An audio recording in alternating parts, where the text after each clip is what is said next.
श्री शिवाय नमस्तुभ्यम। आप सभी भक्तों को सावन मास की हार्दिक शुभकामनाएं।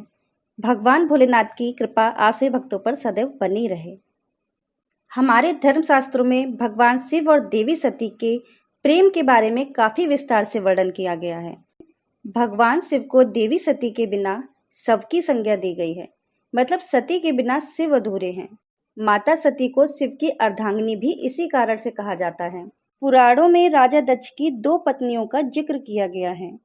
पहली पत्नी प्रसूति और दूसरी विराणी। प्रसूति से राजा दक्ष की 24 पुत्रियां थीं और विराणी से 60 पुत्रियां थीं।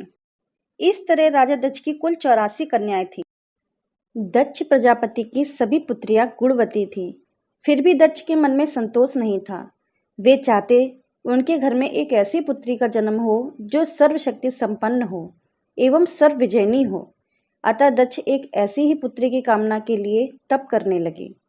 तप करते करते अधिक दिन बीत गए तो भगवती आधा ने प्रकट होकर कहा, मैं तुम्हारे तप से प्रसन्न हूँ। तुम किस कारण से तप कर रहे हो? दक्ष ने तप करने का कारण बताया तो माँ बोली, स्वयं पुत्री रूप में तुम्हारे यहाँ जन्म धारण करूंगी। मेरा नाम सती होगा। मैं सती के रूप में जन्म लेकर अपनी लीलाओं का विस्तार करूंगी। फलता भगवती आधा ने सती रूप में दक्ष के यहाँ जन्म लिया। सती दक्ष की सभी पुत्रियों में सबसे अलौकिक थीं। सती ने बाल्यावस्था में ही कई ऐसे अलौकिक आश्चर्यचकित करने वाले कार्य कर दिखाए थे जिन्हें देखकर स्वयं दक्ष को भी विस्मयता होती रहती थी। जब सती विवाह योग्य हो गई तो दक्ष को उनके लिए वर की चिंता होने लगी। उन्होंने ब्रह्मा जी से इस विषय में परामर्श किया तो ब्रह्मा जी ने कहा, सती आधा की अवतार है। आधा आदि शक्ति और शिव आदि पुरुष है, अतः सती के विवाह के लिए शिव ही योग्य और उचित वर हैं। दक्ष ने ब्रह्मा जी की बात मानकर सती का विवाह भगवान शिव के साथ कर दिया।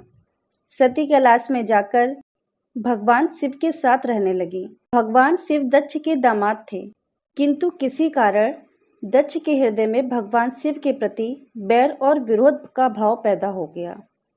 एक बार देवलोक पे ब्रह्मा ने धर्म के निरूपण के लिए एक सभा का आयोजन किया था। सभी बड़े बड़े देवता सभा में एकत्र हुए। भगवान शिव भी इस सभा में बैठे थे। सभा मंडल में दक्ष का आगमन हुआ। दक्ष के आगमन पर सभी देवता उठकर खड़े हो गए, पर भगवान शिव खड़े नहीं हुए। उन्होंने दक्ष को प्रणाम भी नहीं किया। फलता दक्ष ने अपमान का अनुभव किया और केवल यही नहीं, उनके हृदय में भगवान शिव के प्रति ईर्ष्या की आग जल उठी। वे उनसे बदला लेने के लिए समय और अवसर की प्रतीक्षा करने लगे। एक बार सती और शिव कैलाश पर बैठे हुए परस्पर वार्तालाप कर रहे थे। उसी समय आकाश मार्ग से कई विमान कनखल की ओर जाते हुए दिखाई पड़े।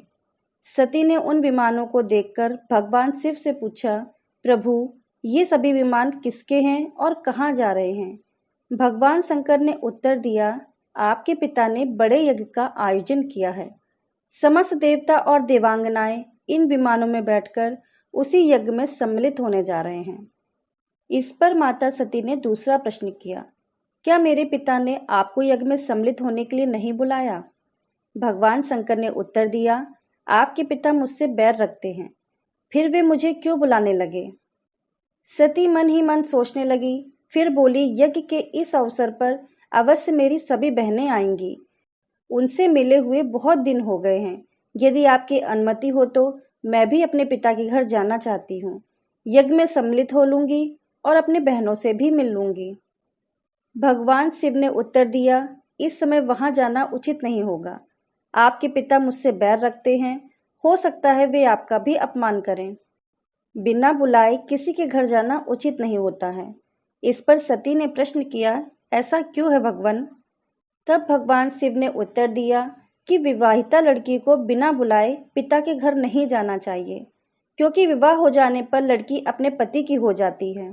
पिता के घर से संबंध उसका टूट जाता है। लेकिन सती पीहर जाने के लिए हट करती रही, अपनी बात बार बार दोहराती रही। उनकी इच्छा देखकर भगवान शिव ने पीहर जाने की अनुमति दे दी।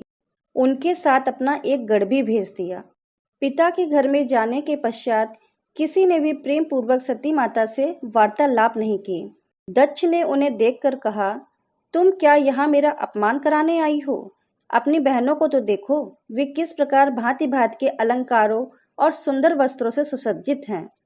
तुम्हारे शरीर पर मात्र बाघंबर है। तुम्हारा पति शमशानवासी और भूतों का नायक है। वह तुम्हें बाघंबर छोड़कर और पहना ही क्या सकता है। दक्ष के कथन से सती के हृदय में पश्चाताप का सागर उमड़ पड़ा। वे सोचने लगी, उन्होंने यहाँ आकर अच्छा नहीं किया। भगवान शिव ठीक कह रहे थे, बिना बुलाए पिता के भी घर नहीं जाना चाहिए। पर अब क्या हो सकता है, अब तो मैं आ गई हूँ। पिता के कटु और अपमानजनक शब्द सुनकर भी सती मौन रही। वे उस यज्ञ मंडल में गईं जहां सभी देवता और ऋषि मुनि बैठे थे तथा यज्ञ कुंड में धू धू करती हुई अग्नि में आहुतियां डाली जा रही थी। सती ने यज्ञ मंडप में सभी देवताओं के तो भाग देखे, किंतु भगवान शिव का भाग नहीं देखा। वे भगवान शिव का भाग ना देखकर अपने पिता को बोली, पितृश्रेष्ठ, यज्ञ में तो सबके भाग दिखाई पड़ रहे हैं, किंतु कैलाशपति का भाग नहीं है। आपने उनका भाग क्यों नहीं रखा? दक्ष ने गर्व से उत्तर दिया, मैं तुम्हारे पति शिव को देवता नहीं समझता हूँ।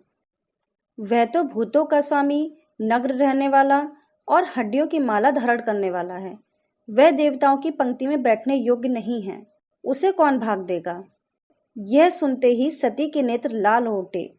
उनका मुखमंडल प्रलय के सूर्य की भांति तेजोदीप्त हो उठा। उन्होंने पीड़ा से तिलमिलाते हुए कहा, ओह, मैं इन शब्दों को कैसे सुन रही हूँ। मुझे धिक्कार है। देवताओं, तुम्हें भी धिक्कार है। तुम भी उन कैलाशपति के इन शब्दों को कैसे सुन रहे हो जो मंगल के प्रतीक हैं और जो क्षण मात्र में संपूर्ण सृष्टि को नष्ट करने की शक्ति रखते हैं। वे मेरे स्वामी हैं। नारी के लिए उसका पति ही स्वर्ग होता है। जो नारी अपने पति के लिए अपमानजनक शब्दों को सुनती है, उसे नरक में जाना पड़ता है। पृथ्वी सुनो, आकाश सुनो और देवताओं सुनो। मेरे पिता ने मेरे स्वामी का अपमान किया है। मैं अब एक क्षण भी जीवित नहीं रहना चाहती। सती अपने कथन को समाप्त करती हुई यज्ञ के कुंड में कूद पड़ी। जलती हुई आहुतियों के साथ उनका शरीर भी जलने लगा। यज्ञ मंडप में खलबली पैदा हो गई। हाहाकार मच गया। देवता उठकर खड़े हो गए। जब यह सूचना भगवान शिव तक पहुंची तब वे गुस्से में आ गए। शिव का गुस्सा इतना बढ़ा कि उन्होंने अपने एक रूप वीरभद्र को दक्ष का वध करने के लिए भेज दिया। वीरभद्र क्रोध से कांप उठे। वे उछल उछलकर यज्ञ को विध्वंस करने लगे। यज्ञ मंडप में भगदड़ मच गई। देवता और ऋषि मुनि भाग खड़े हुए। जैसे ही ये बात दक्ष के कानों में पड़ी, वह अपने प्राणों की रक्षा के लिए यहाँ वहां भागने लगे और समस्त देवताओं से सहायता मांगने लगे। पर वीरभद्र के क्रोध को शांत करना किसी की बस की बात नहीं थी। वीरभद्र क्रोध की अग्नि में जलता हुआ दक्ष के महल तक पहुंच गया और दक्ष के सर को धड़ से अलग करने के बाद वीरभद्र का क्रोध शांत हुआ। अपने पति की ऐसी हालत देखकर दक्ष की पत्नी ने शिव से प्रार्थना की कि वे दक्ष को क्षमा करें और दक्ष का जीवन वापस दे दें। एक पत्नी की प्रार्थना पर शिव जी ने दक्ष को बकरे का सिर लगाकर दक्ष को जीवन दान दिया। माता सती के प्रेम और उनकी भक्ति को देखकर भगवान शिव के मन में व्याकुलता पैदा हो गई। माता सती ने शिव जी के मन को व्याकुल कर दिया, जिन्होंने काम पर भी विजय प्राप्त की थी, जो सारी सृष्टि को नष्ट करने की क्षमता रखते थे। वे माता सती के प्रेम में खो गए और बेसुध हो गए। भगवान शिव ने उन्मत्त की भांति सती के जले हुए शरीर को अपने कंधों पर रख लिया। वे सभी दिशाओं में भ्रमण करने लगे। शिव और सती के इस अलौकिक प्रेम को देखकर पृथ्वी रुक गई, हवा रुक गई, जल का प्रवाह ठहर गया और देवताओं की सांसें रुक गईं। सृष्टि व्याकुल हो उठी। सृष्टि के प्राणी पुकारने लगे, त्राहिमाम त्राहिमाम। भयानक संकट उपस्थित देखकर सृष्टि के पालक भगवान विष्णु आगे बढ़े। उन्होंने भगवान शिव के बेसुध अवस्था में माता सती पर अपना चक्र चलाया, जिस चक्र के चलने से माता का एक एक अंग कटकर गिरने लगा। धरती पर 51 स्थानों में सती माता के अंग कटकर के गिरे। जब सती के सारे अंग कटकर गिर गए, तब पुनः सृष्टि के सारे कार्य चलने लगे। धरती पर जिन 51 स्थानों में सती के अंग कटकर गिरे थे, वे ही स्थान आज शक्तिपीठ माने जाते हैं। आज भी उन स्थानों में माता सती का पूजन होता है, उपासना होती है। भगवान शिव और सती के प्रेम ने उन्हें अमर और वंदनीय बना दिया।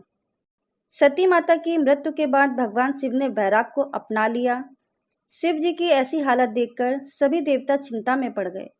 इसलिए सभी देवताओं ने माँ दुर्गा से प्रार्थना की कि वह पार्वती का रूप लेकर फिर से शिव जी के जीवन में आए। माँ दुर्गा ने सभी देवताओं की इच्छा को ध्यान में रखते हुए हिमाचल के राजा पर्वत के घर में पार्वती के रूप में जन्म लिया। पार्वती की तपस्या से भगवान शिव बहुत प्रसन्न हुए। अंत में सभी देवताओं ने मिलकर शिव का विवाह पार्वती के साथ संपन्न कराया।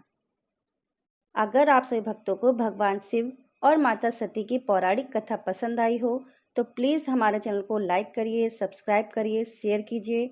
कहानी सुनने के लिए धन्यवाद भक्तों।